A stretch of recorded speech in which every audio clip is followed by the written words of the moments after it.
Olá pessoal, tá no ar mais um episódio do Cast for Closer, seu podcast para dominar Inside Sales e colocar suas metas no bolso. Para você que nos ouve pela primeira vez, esse podcast é feito pela MeTime, referência brasileira em Inside Sales. E o software da MeTime organiza o trabalho de SDRs e vendedores para sua empresa gerar mais oportunidades comerciais, mais pipeline de vendas. Para entender mais, acesse metime.com.br. E o tema do episódio de hoje é recrutamento e headhunting de vendedores. E por que esse episódio é especial? Até agora, quem falou sobre recrutamento aqui no Cast for Closers foram gestores, líderes comerciais, e embora conheçam muito bem do tema, conhecem e estão acostumados à sua própria realidade. O convidado de hoje fez de recrutamento e headhunting de vendedores o negócio da empresa dele e conectou muitos talentos às suas novas casas, uma delas, inclusive, a MeTime. Eu estou empolgado para esse episódio e para falar sobre esse tema de recrutamento e headhunting, a gente trouxe o Gustavo Salles. O Gustavo é CEO da Sales Hunter, como o nome intuitivamente diz, é empresa especialista em conectar a sua empresa ao talento certo. Ela ajuda a encontrar talentos através de um recrutamento personalizado. Nós fomos clientes da Sales Hunter recentemente, contratamos pela empresa um dos nossos novos talentos da MeTime, a nossa mais nova SDR, a Sonara. Então, Gustavão, nas palavras do Diego, cara, meu sócio, foi um processo rápido, organizado e trouxe um pipeline de ótimos candidatos realmente interessados na vaga. Mais uma vez, parabéns primeiro, porque é difícil impressionar o CEO da MeTime. Segundo, cara, seja bem-vindo, conta mais sobre ti, sobre a Sales Hunter e como é que tu veio parar aqui, cara. Animal, Diego. Bom, obrigado pela introdução. É muito legal, né, que a gente está gravando esse episódio depois, né, das contratações terem dado certo e a experiência de ter sido boa, né? Então era um baita desafio, né? Ou impressionava ou frustrava, né? Bom, fico muito Sim, feliz que deu certo a contratação e a experiência foi boa. Bom, como você explicou, né, sou o CEO da Sales Hunter. Estou aqui em Florianópolis. A empresa está com 2 anos de mercado, né, e a gente tem um foco muito claro em ajudar scale-ups, empresas de tecnologia que estão ou tracionando, né, o time de vendas rapidamente ou seniorizando o time de vendas a encontrar esses talentos. E aí faz todo esse processo de recrutamento e seleção, né, para entregar os talentos já prontos para entrevista e contratação, né? Então, cara, muito contente aí com o teu convite, né? Veio a calhar aí na hora certa. E bem animado aí para esse bate-papo de hoje. ótimo. Já pulando pro episódio, cara, eu quero começar com algo que a Trish Bertuzzi, quando veio aqui, comentou, e ela sempre faz uma brincadeira pra gente escrever job description e não sleep prescription. Explicando a piada no inglês, ela diz que a maioria das descrições de vagas, de oportunidades das empresas dão sono, né? Aquela descrição assim, trabalho para o time comercial, salário a combinar, empresa em Florianópolis. Dá sono ler a descrição que a empresa faz da própria oportunidade, cara. Então, pensando nisso, primeira pergunta, como é que as empresas podem fazer descrições melhores das suas oportunidades para atrair melhores talentos? Legal, Diego. Bom, essa dificuldade, esse desafio de estruturar uma job description, uma postagem para atrair é bem comum, né? Muitas vezes essas empresas, ou seja o RH ou o gerente comercial, criam descrições muito focadas nas atividades, né, que vão ser Perfeito. feitas e não necessariamente nos objetivos, né? Então, preencher CRM, avançar oportunidades no funil, entre outras atividades. Os verdadeiros talentos, aquelas pessoas que estão buscando novos desafios, né, que são pessoas realmente mais atraentes no mercado nesse contexto, elas estão buscando uma experiência desde o início, né, uma experiência com Sim, acquisition, né, com as postagens, o processo seletivo, tudo isso faz muita diferença. Né? A gente, justamente por trabalhar com recrutamento e seleção, teve que fazer diferente para conseguir resultados diferentes, né, do que o mercado. Então, uma das estratégias assim, que a gente gosta muito de usar é o storytelling, né? Inclusive, assim, acho que vocês nem sabem, eu fiz uma postagem, quando a gente estava começando esse trabalho na MeTime, eu fiz uma postagem sem citar a empresa, fazendo todo um storytelling, né? Isso gerou um volume de candidatos muito interessantes que se identificaram com a história que eu contei, né? que Então, massa. uma das primeiras dicas que eu daria é empatia, né? Gerar a identificação com as pessoas que a gente está buscando, seja na job description, seja nas redes sociais, nas atividades de inbound recruiting, né? Que é um tema que está bem em voga no momento, que é você não só captar os talentos, né, mas também fazer ações para que eles venham até o teu negócio. Então, acho que as pessoas estão buscando histórias e não necessariamente descrições. Acho que esse é um ponto importante. Legal. E, assim, um ponto que é bem, diria, polêmico, né, mas que também faz toda a diferença é a questão de salário.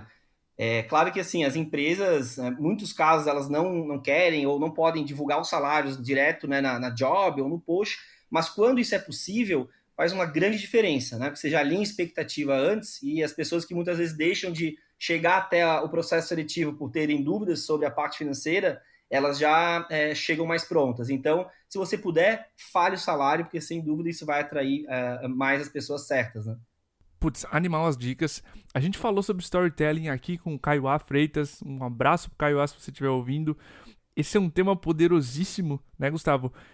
Avança vendas, faz com que o próprio prospect muitas vezes se identifique com a história que você está contando. E um ponto que eu adicionaria, a gente é fã do Drive, né, do Daniel Pink.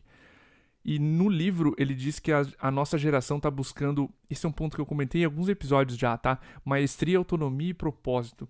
Então, se nesse storytelling tu conseguir mostrar para a pessoa como ela vai dominar o assunto, ser referência, o espaço para crescer na autonomia, para liderar seus projetos, para dar ideias, o P, né, de propósito, esse trabalho impacta alguém, é útil para as pessoas. Então, se você conseguir aliar isso a essa história que o Gustavo mencionou, você vai ter com certeza mais chances de fazer com que a pessoa, pô, eu sinto que eu vou ter autonomia, eu vou me desenvolver, vou fazer algo, não vou, né, fabricar cigarros, como a gente sempre usa aqui.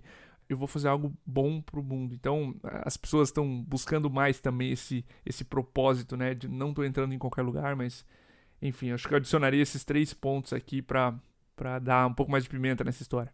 Sem dúvida, sem dúvida. E complementando esse ponto, eu acho que quanto mais detalhista e quanto mais você conseguir transmitir a parte de cultura, né, da tua área de vendas, que a gente vai falar mais para frente, né, mas transmitir isso Legal. na job description vai atrair também talentos. Então, por exemplo, se você tem uma operação de vendas que tem bastante métricas definidas, usam frameworks de qualificação, usam técnicas de vendas, é importante deixar isso claro nessas jobs, para que você vá justamente atrair pessoas que entendem essas nomenclaturas, que entendem essas técnicas e vai gerar uma identificação. Então, tentar transmitir isso, Perfeito. esse primeiro contato, que queira ou não, é a primeira impressão que você está passando ali para quem está buscando vaga, né?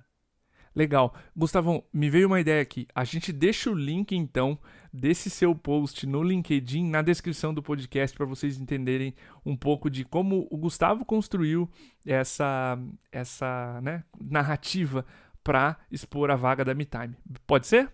Fechado. Boa ideia. Boa. Gustavão, um outro ponto, cara, discutindo no Clubhouse, essa nova rede social que tá vindo aí, né, rede social de áudios, esse fim de semana, um dos assuntos mais constantes, e tu acabou de pincelar, é a cultura.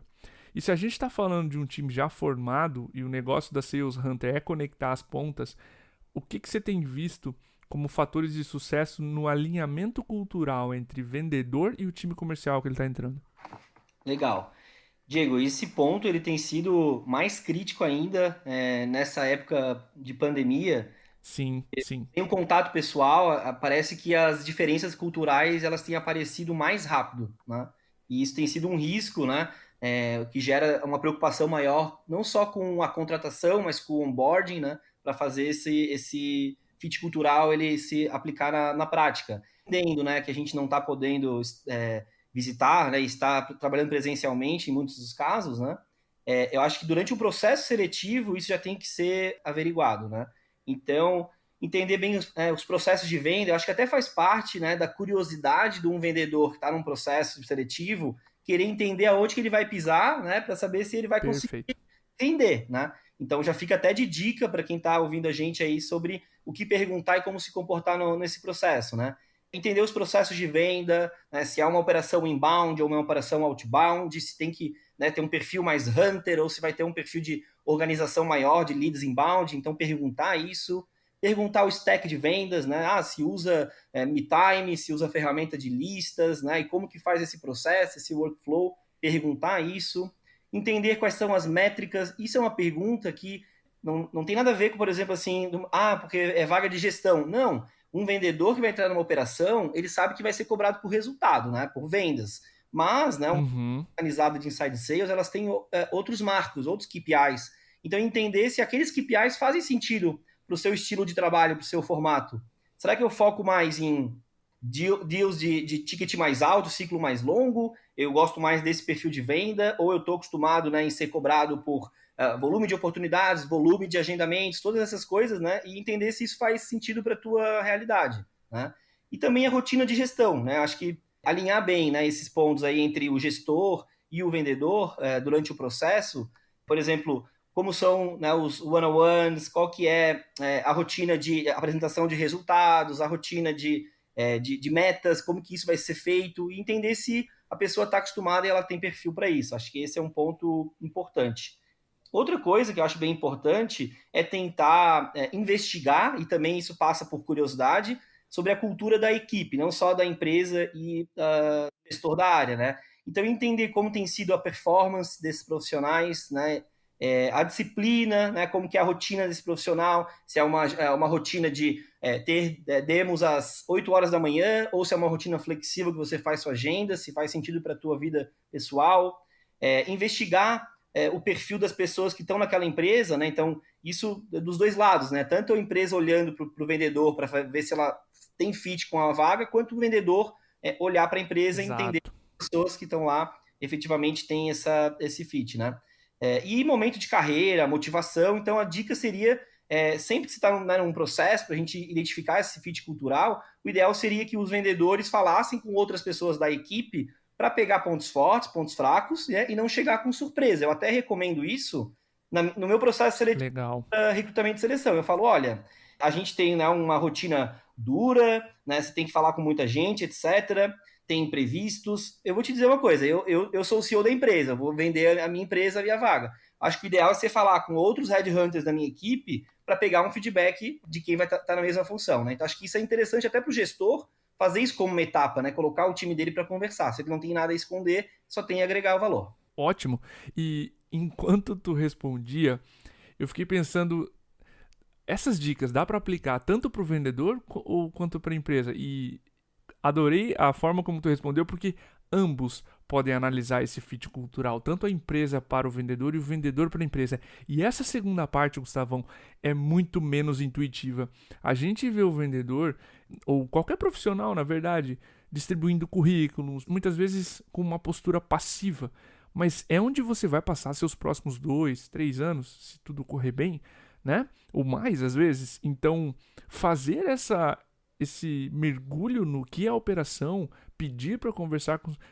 Nada mais justo do que a empresa te avaliar e você avaliar a empresa onde você está pisando. Ótimas dicas que você deu e a gente quer encorajar isso, né? Eu sempre falo em palestras, etc. Pessoal, a gente tem 600 posts no blog da MeTime, tem 150 quase agora podcasts no ar. A gente já deu entrevista para meio mundo. Você tem muito material para achar sobre a MeTime. Você tem uma boa ideia de como ela é internamente, olhando nossos posts, nossos stories, redes sociais. Então procure informações sobre onde você está pisando, porque, né, de novo, são seus próximos 24, 36 meses e o alinhamento tem que vir das duas partes. Cara, eu vou inverter a pergunta. Tu tocou no assunto pandemia, eu vou trazer o quarto ponto aqui para essa terceira. A gente está completando agora em março 1 ano de pandemia. E Inside Sales é mais realidade do que tendência, é normal agora.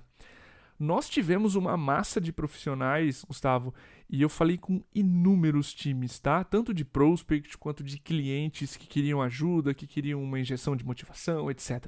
Especialmente no início. A gente teve uma migração muito grande de profissionais de campo que faziam venda porta a porta, que eram representantes comerciais, viraram vendedores de inside sales, ou estão 100% ou quase remotos. O que é que mudou, cara, no perfil de contratação dessas empresas que antes buscavam field sales e agora buscam inside sales, que vocês estão mais atentos na Sales Hunter? E eu digo mais no perfil do candidato. Que traços vocês observaram que essas empresas buscavam em field sales e agora elas estão buscando eventualmente outros, né, para profissionais de inside? Total, total, Diego. Inclusive, isso foi um impacto muito grande no nosso negócio, pois, eu diria assim, os vendedores field sales, né, acostumados com visita presencial e o tete a tete, e até a grande massa aí, diria, dos vendedores de pastinha, né, que a gente brinca, que bota a pastinha embaixo do braço e bate na porta, foram prejudicados com a pandemia, né, além de todo o Perfeito. resto, especificamente nesse contexto comercial. Então, muitos deles foram obrigados, né, a se adequar a um processo de vendas interno e nem todo mundo sabe fazer, porque ele é muito diferente de uma venda presencial. Então, isso até gerou um impacto muito forte na gente, como eu citei, né? Tanto que a nossa demanda, 3 meses depois do início da pandemia, ela triplicou. Né? Então, foi até um ano Uau, no negócio, a gente teve que se estruturar para poder atender essa demanda. Né? Como eu te falei, acho que o principal motivo é ter essa diferença no perfil do profissional, né? Além da questão de que o CAC ele é mais baixo, né? O custo de aquisição de cliente no inside sales tende a ser mais baixo do que no field sales em média, né? Esse tipo de profissional que as empresas estão buscando é um profissional que, assim, do que ele se diferencia do profissional de vendas tradicional, né? Ele estuda técnica de vendas, porque ele precisa disso, ele não tem o contato físico, ele não tem o aperto de mão, sim, o olhar, etc. Então ele precisa, por telefone, por rede social, transmitir, né, de forma metódica e com alguma técnica para poder fazer essa venda ter uma eficiência maior, né? Então ele não vai conseguir ter o mesmo impacto. E para isso surgem várias técnicas de vendas, né? Que vocês estão bem acostumados a comentar aqui no podcast, né? Tanto de qualificação de leads, quanto de negociação, de cadência, tudo isso são conjunto de técnicas que as empresas estão buscando, né? Então, em operações inbound, muito forte, por exemplo, é a questão de ter experiência com a qualificação de leads, né? Com o lead score, como poder distribuir esses leads, critérios de qualificação, né, os frameworks de qualificação, SPIN, Bunch, tudo isso é buscado pelas empresas, né, as empresas, inclusive, fazendo role plays numa segunda etapa para validar esse tipo de técnica e também, né, quando legal. recruta, tenta entender a experiência que a pessoa tem com esse tipo de processo. Outro ponto, que talvez seja dos mais importantes, é a adaptação, né, com as ferramentas tecnológicas de vendas, a própria MeTime, por exemplo, né? Então, é lógico que, né, no processo seletivo da MeTime, a gente perguntou, né, se conhece o podcast que estamos, né, gravando agora, conhece a ferramenta, porque tudo isso, né, faz parte ali da avaliação enfim, cultural e técnica, né? Mas não só BeTime, como várias outras ferramentas, e vai depender muito do que o cliente também, ou que a empresa precisa, né? Então, a pessoa chegar Perfeito. pronta com a ferramenta de descagem, a ferramenta de CRM, a ferramenta de dados, etc., ela já ganha um tempo de rampagem que faz o custo dela ser menor, né? Se for olhar ali o custo de ramp-up, né?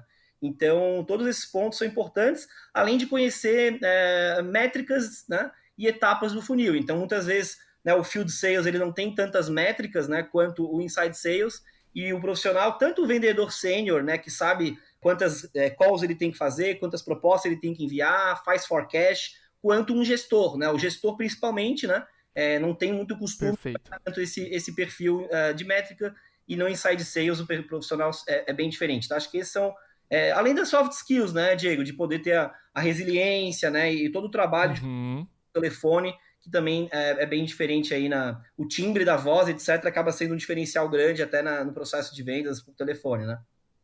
Com certeza, tu resumiu exatamente os pontos em que eu lembro desses times que foram totalmente de field para inside, a questão de adaptação tecnológica, tu tem um perfil de vendedor muito diferente. E o que eu adicionaria à tua resposta, Gustavão, se você me permite, é o seguinte: a capacidade de lidar com um jogo de números. Porque inside sales, se tu mantiver claro a qualidade das interações, o esforço gera resultado. Atividades, ligações, e-mails, etc., viram reuniões que viram vendas. É um XYZ.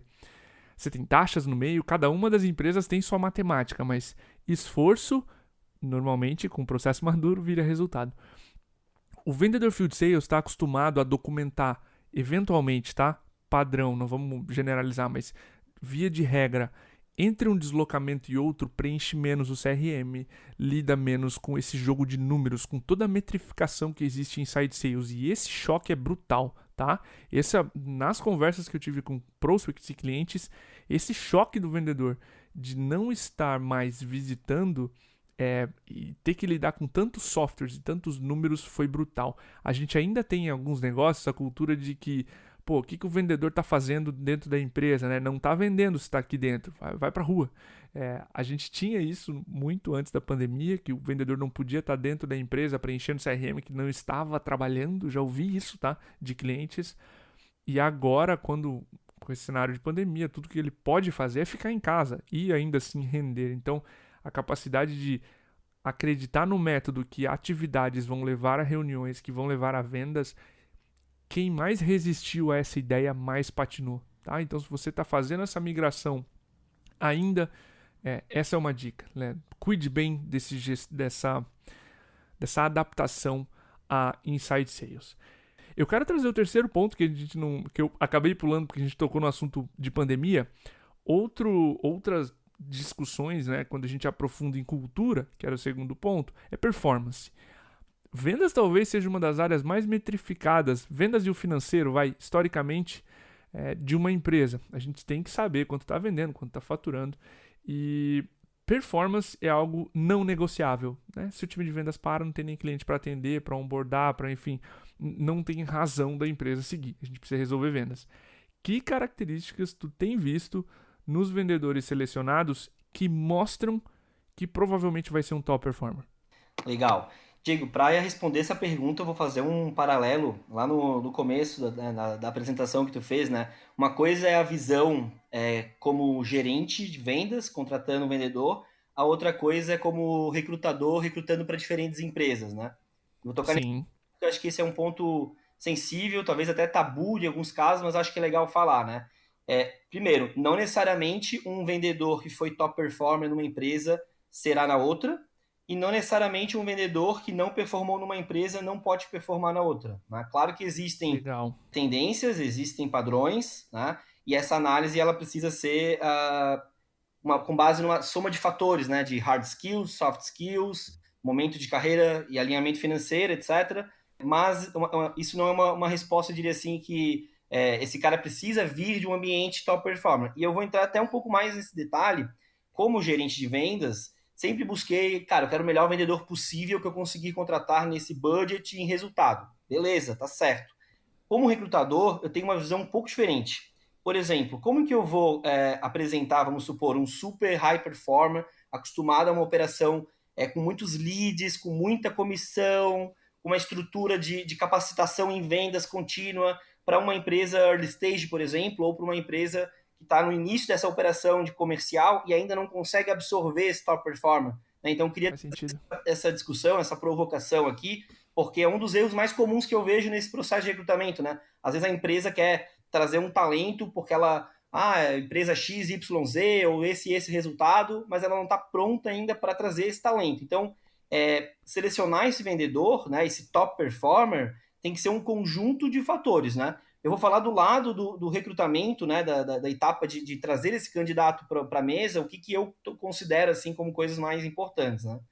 Primeiro, engajamento no processo, isso é fundamental e isso tem uma responsabilidade muito grande, não só do candidato, mas do contratante. Por exemplo, eu vou agora fazendo um outro paralelo lá com aquela questão da job description. Muita gente me manda, né, prints, mensagens, etc. Olha só como é que a empresa me abordou. Olá, estou buscando um SDR. Você tem interesse em participar do processo? Preencha o meu formulário aqui com 50 campos e aí eu tenho uma vaga. E aí não tem um retorno, né? Então, a gente às vezes tem essa percepção de que o vendedor é que está buscando a vaga, né? E a gente então tem que passar um formulário. A gente tem que primeiro achar as pessoas, né? Triar essas pessoas, ver se faz sentido, engajá-las, né? Convencê-las a participar do processo, para daí propor um desafio, propor um teste, coisas mais que a pessoa vai parar para fazer mesmo, né? Então, isso é um ponto importante de medir durante o processo. O engajamento, porém, para medir esse engajamento, você tem que fazer do jeito certo. Por isso que eu estou dando esse contexto, né? Não adianta cobrar engajamento do candidato se você não fez sua parte. Esse é o primeiro ponto. O outro ponto é curiosidade e a identificação, né, sobre o produto, o mercado e como que esse candidato, esse vendedor vai fazer a criação de rapport contigo, né? Então, assim, eu espero, né, que um vendedor que vai fazer uma entrevista na MeTime, ele não possa não ter interesse pelo mercado de inside sales, não ter pesquisado sobre o podcast, não ter entendido sobre a migração aí do field sales para o inside sales e o quanto esse contexto ajuda, né, no time de mercado. Isso Uhum.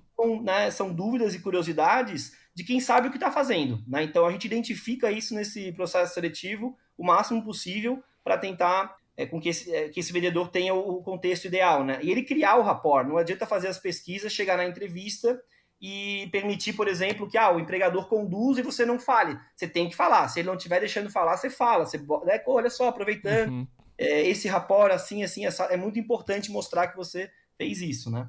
Um outro ponto a questão de resiliência. Então, a resiliência ela não é diria assim, uma habilidade que a gente fala que tem. Acho que é o histórico de resiliência, né? Então, entender se esse candidato, né, ele tem um histórico de ter enfrentado dificuldades à altura do desafio, seja, né, pessoal, profissional, mas que ele está pronto para dar conta, né, desse resultado, né?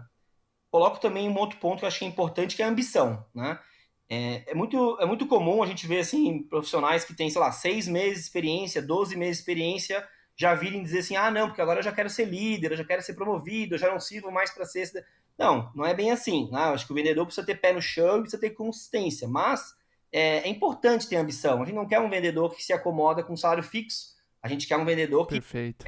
quer virar um líder, quer virar um top performer. Então, a ambição na medida certa também tá dentro desse ponto. Cara, aula sensacional. Acho que pra gente fechar, Gustavão, outro ponto discutido muito e que a gente precisa alinhar para fechar uma boa contratação é a concorrência nacional por talentos. E isso faz com que a gente tenha que alinhar muito bem salários, expectativas e sonhos. O que tu tem visto agora que a concorrência nesse cenário pandêmico é nacional, às vezes até mundial, se a pessoa está, né, trabalhando remoto, concorrendo com outras empresas de fora, o que tu tem visto de boas práticas nesse alinhamento de salários e expectativas entre empresa e candidato? Legal. Diego, eu ia até te melhorar a tua frase, mas tu já colocou exatamente o que eu ia falar. Essa disputa de talento, ela já virou global, né? Talvez a gente não tenha É, ainda percebido, mas ela já virou global. E a gente está com exemplos aqui muito claros. Vou trazer um que eu acho que é bacana. Por exemplo, assim, a gente está com clientes, como por exemplo a Rock Content, Envolves, empresas de software B2B, né? Ou empresas de serviços B2B, que têm operações fora do Brasil. Nesse texto, onde não é necessária a visita, olhando, por exemplo, a questão econômica da moeda, faz muito mais sentido você contratar um profissional com a língua fluente dentro do Brasil, né? Para ele fazer essa prospecção, esse trabalho de vendas para fora do Brasil, né? Pagando salários em reais, ao invés de contratar uma pessoa, por exemplo, nos Estados Unidos, que custaria 5 vezes mais caro. Então, perfeito. esse contexto de inside sales, ele está permitindo com que, inclusive, as empresas possam contratar pessoas, né, para fazer venda para outro país, né, e num custo muito mais reduzido. Esses tempos eu estava conversando com um diretor de vendas de uma empresa de tecnologia em Londres, e ele comentou comigo assim, Gustavo, hoje um executivo de vendas que a gente contrata aqui, ele tem até, no máximo, 1 ano de experiência com vendas, às vezes nem tem experiência com tecnologia, em média, em reais, ele ganha 50 mil reais mensais. Eu falei assim, caramba, se eu, por 30 mil reais, Uau. quantas pessoas no Brasil com muito mais experiência não topariam, né, essa vaga? Então, isso abre um leque de oportunidades, né, para os nossos profissionais, e a nossa mão de obra aqui, ela é fantástica, né? Então, a gente tem um Sim, ecossistema. sim.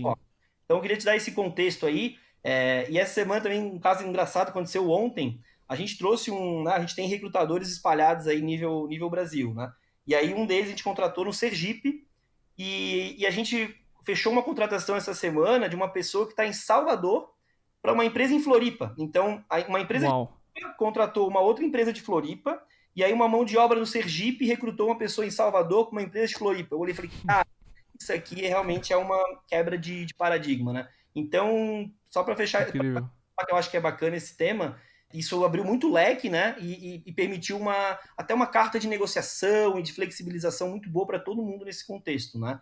Mas entrando aí na parte de alinhamento, né? De salário, expectativa, sonho, vendedor, isso diria assim, o grande desafio do recrutamento, né? Como eu te falei, assim, Gustavo, eu quero o melhor vendedor do mundo. Cara, isso é fácil de encontrar. A gente vai nas principais empresas, as principais referências, a questão não é o melhor vendedor possível, e sim aquele que está no momento certo, né? Que tem a experiência hard skill necessária, que tem as soft skills que você precisa e que está no momento de carreira adequado, numa expectativa financeira. Não dá para trazer uma pessoa que quer ganhar 50 mil para ela ganhar 5 mil, que isso vai ter um desalinhamento, mesmo que ela seja muito boa, né?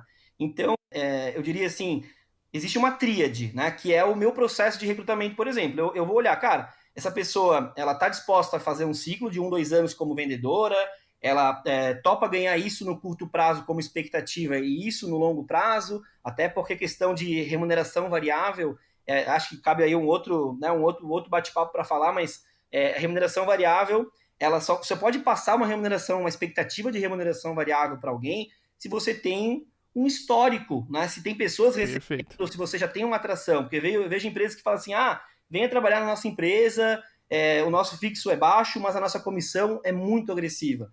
Legal. E aí, quanto que vocês pagaram de comissão para o time? Não tem ninguém fazendo.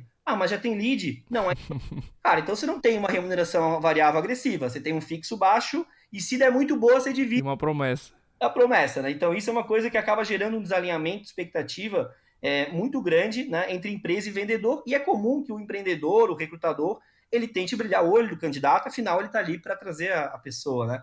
Mas tudo isso tem que ser muito bem alinhado e até planos, né? Está num momento onde 6 meses, 12 meses, 18 meses são coisas muito rápido e acontece muita coisa nesse ambiente, né? Então, entender o plano da pessoa ir para a liderança, se sim, qual que é o tempo que ela espera, né, de maturação para isso, ou se ela quer empreender, e não colocar um elefante dentro de um copo, né? Não tem como a gente botar uma pessoa num espaço que não vai ter eficiência para a carreira dela também. Então, acho que ser prudente nesse sentido. As empresas muitas vezes erram porque elas trazem o talento, elas acham que elas estão, por exemplo, assim, tendo vantagem em trazer alguém, vamos supor, numa função abaixo ou num ticket mais baixo, e aí depois estão chorando porque o talento saiu, etc., porque não alinhou a expectativa, né? Então, tem que ser pé no chão, tem que ter uma barra alta de seleção, mas tem que também olhar para dentro de casa e ver qual que é o teu momento e o que você consegue absorver hoje, né?